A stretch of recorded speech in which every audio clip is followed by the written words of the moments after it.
Hindi karera ang buhay, kaya hindi tayo dapat nakikipag-unahan sa iba. Kung lagi nating ikukumpara yung mga sarili natin sa mga taong nakakalamang sa atin, eh hindi tayo magiging masaya. May nagsabi nga na ang pinakamayamang tao daw sa mundo eh hindi may pinakamaraming pera at ari-arian, kundi yung taong kontento na sa mga bagay na meron siya. Walang maniniwala sa'yo habang nasa proseso ka. Habang binibuild mo yung sarili mo, walang maniniwala sa'yo. Lahat ng negativity, maririnig mo.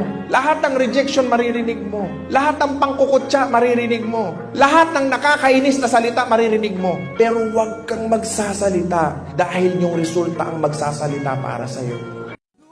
Lumilipas ang panahon, kabiyak ng ating gunita, ang mga puso